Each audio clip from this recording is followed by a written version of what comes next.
ఉక్కు సత్యాగ్రహం అన్న ఈ చలనచిత్రం ఈ నెల 29వ తారీఖున ప్రపంచవ్యాప్తంగా విడుదల కాబోతోంది.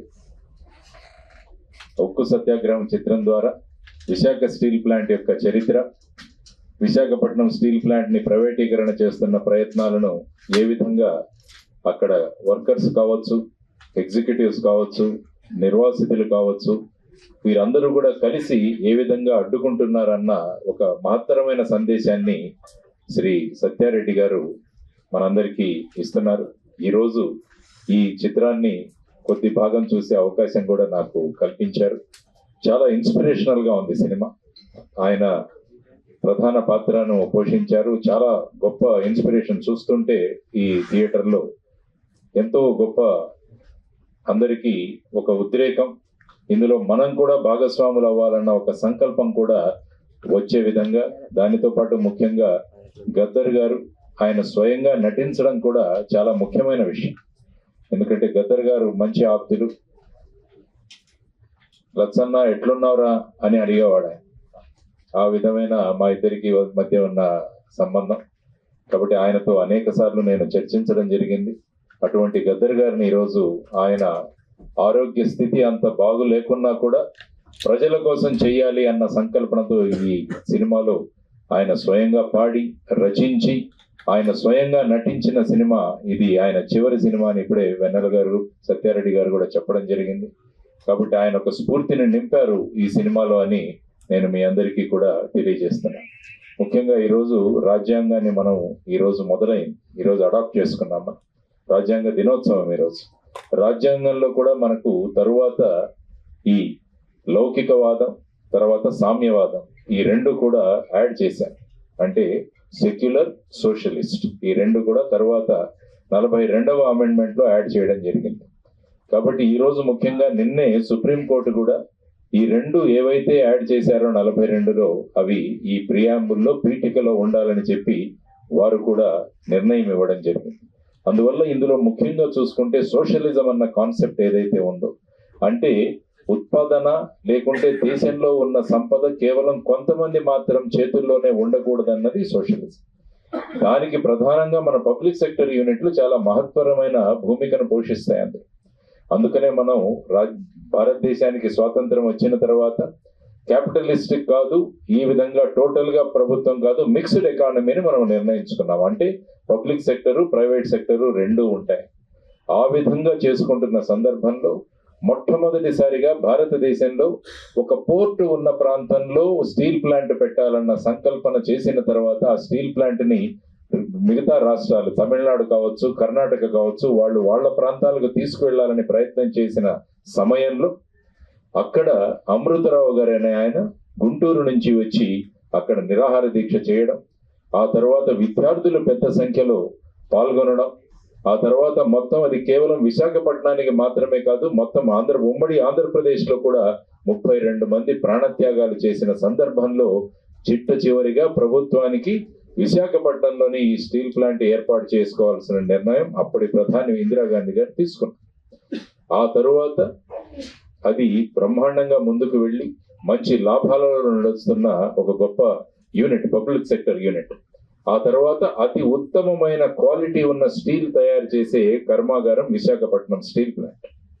దాన్ని RINL కూడా అంటారు, రాష్ట్రీయ ఇస్పాత్ నిగమ్ లిమిటెడ్ అని చెప్పేసి. మీరు యాక్చువల్ గా చూసుకుంటే ప్రధానమంత్రి గారి ఆవాస్ యోజన అంటే ఇళ్లు కట్టించే దాంట్లో సుమారుగా 21,000 మెట్రిక్ టన్నులు విశాఖ స్టీల్.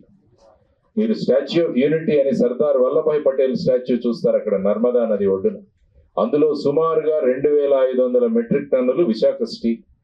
ఆ తర్వాత అటల్ టనల్ అని జమ్మూని కాశ్మీర్ ని కనెక్ట్ చేస్తూ ఒక టనల్ ఏర్పాటు చేయడం, దానిలో కూడా సుమారుగా 3,000 మెట్రిక్ టన్నులు మన విశాఖ స్టీల్. కాబట్టి ఇంత నాణ్యమైన విశాఖ స్టీల్ ని ఎవరో చేతిలో ప్రైవేటైజ్ చేద్దాము అంటే ఎవరు ఒప్పుకోవడం లేదు. ఎందుకంటే విశాఖ ఉక్కు ఆంధ్రుల హక్కు అని మొదలైన ఈ విశాఖపట్నం స్టీల్ ప్లాంట్ ఇప్పుడు విశాఖ ఉక్కు తెలుగు వారి గుండె చప్పుడు మాత్రమే కాకుండా భారతదేశ గుండె చప్పుడుగా కూడా మారింది. కాబట్టి దీనిని ప్రభుత్వ రంగ సంస్థగానే పెట్టాలి అన్న సంకల్పం అందరిలో ఉంది.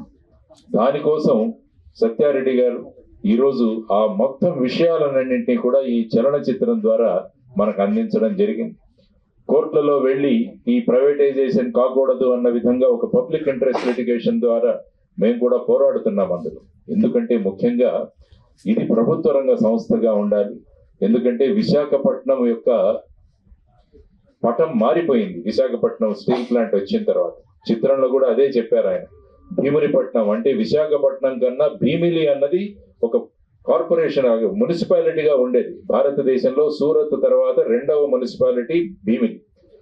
అది ప్రధానంగా ఉండేది. విశాఖపట్నం చాలా చిన్న ఊరుగా ఉండేది. కానీ విశాఖపట్నం స్టీల్ ప్లాంట్ వచ్చిన తర్వాత విశాఖపట్నం రూపురేఖలే మారిపోయాయి. అనేక పబ్లిక్ సెక్టర్ యూనిట్స్ అక్కడ వచ్చాయి. ఆ లక్షల మంది విశాఖపట్నం స్టీల్ ప్లాంట్ ఆధారంగా వాళ్ళు జీవిస్తున్నారు.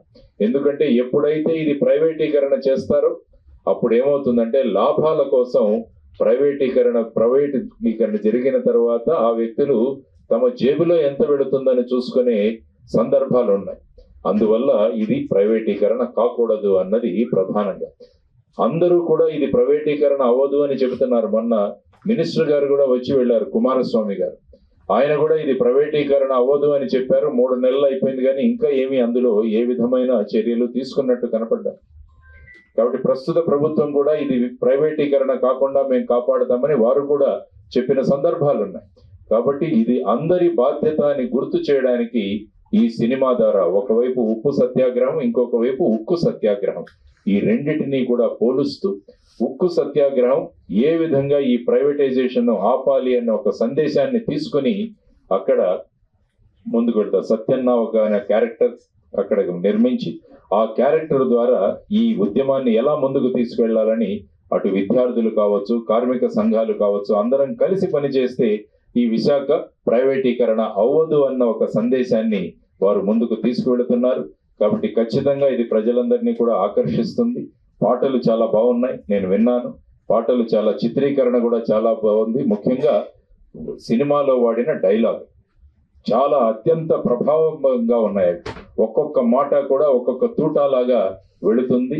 ఇందులో అనేకమైన డైలాగులు చాలా చక్కగా రాశారు. ఎందుకంటే మనసు పెట్టి ఇందులో పని చేశారు ఈ సినిమాలో. అది నాకు కనిపించింది. ఒక సినిమా లాగా కాకుండా ఒక నిజ చరిత్ర, ఇది మన సామాజిక బాధ్యత అనుకొని నిర్మించిన చిత్రం ఇది. అందువల్ల ప్రతి ఒక్కరూ కూడా వారికి 100% వాళ్ళ కాంట్రిబ్యూషన్, వాళ్ళ మాట కావచ్చు, పాట కావచ్చు, అభినయం కావచ్చు, ఇవన్నీ కూడా అందులో రంగరించి మన ముందుకు వస్తున్న సినిమా ఈ ఉక్కు సత్యాగ్రహం. అందువల్ల ప్రభుత్వానికి మా విన్నపం ఏంటంటే, యాక్చువల్గా 29వ తారీఖున ప్రధానమంత్రి గారు విశాఖపట్నంలో వస్తారన్నది నిన్న పేపర్ వార్త. కానీ సత్యారెడ్డి గారు నాకు చెప్పడం ఆ కార్యక్రమం పోస్ట్పోన్ అయిందని చెప్పారు. అంటే ఆ రోజు 29న ఉక్కు సత్యాగ్రహం విడుదల, అదే రోజు ప్రధానమంత్రి గారు ప్రైవేటీకరణ చేయట్లేదన్న ప్రకటన కూడా చేస్తారన్న ఒక ఆశాభావంలో నేను ఉండినాను. కానీ ఆ కార్యక్రమం రద్దయిందని వారు చెప్పారు. కాబట్టి ఈ సినిమాలో టైటిల్స్ కూడా ఉన్నాయి, ఇంగ్లీష్లో టైటిల్స్. కాబట్టి ఖచ్చితంగా కేంద్ర ప్రభుత్వంలో ఉన్న వారంతా కూడా ఈ సినిమాను చూసి ప్రజల యొక్క మనోభావాలను అర్థం చేసుకొని ఆ ప్రైవేటీకరణ దిశగా చేస్తున్న అడుగులను వాళ్ళు అక్కడే ఆపితే ఖచ్చితంగా ఆంధ్రప్రదేశ్ కాదు, మొత్తం భారతదేశంలో కూడా ఒక గొప్ప అనుభవం. ఎందుకంటే చాలా చోట్ల ప్రైవేటీకరణ కావాలని కోరుకుంటున్నారు చాలా మంది. కానీ విశాఖపట్నం స్టీల్ ప్లాంట్ మటుకు కాకూడదు. దానికి సెంటిమెంట్ అంటే 32 మంది ప్రాణత్యాగాలు ఉన్నది ఒక భాగం అయితే, ఇది ఖచ్చితంగా లాభాల బాటలో నడిచే కంపెనీ అని ఎప్పటి నుంచే మేము కూడా చెబుతున్నాం. దీనికి చేయాల్సింది కేంద్ర ప్రభుత్వం ఒకటే కోరుకుంటున్నాం, దానికి గనులు కేటాయించండి అని మొదటి నుంచి డిమాండ్. మిగతా అన్ని కంపెనీస్ కి, అన్ని ప్రైవేట్ కావచ్చు, గవర్నమెంట్ కావచ్చు, అన్నిటికీ వారి సొంత గనులు ఉన్నాయి. కానీ విశాఖపట్నం స్టీల్ ప్లాంట్ కు మాత్రం సొంత గనులు ఇవ్వలేదు. 28 అప్లికేషన్లు వేసినా కూడా స్టీల్ ప్లాంట్ కు ఈ విధంగా గనులు కేటాయించలేదు.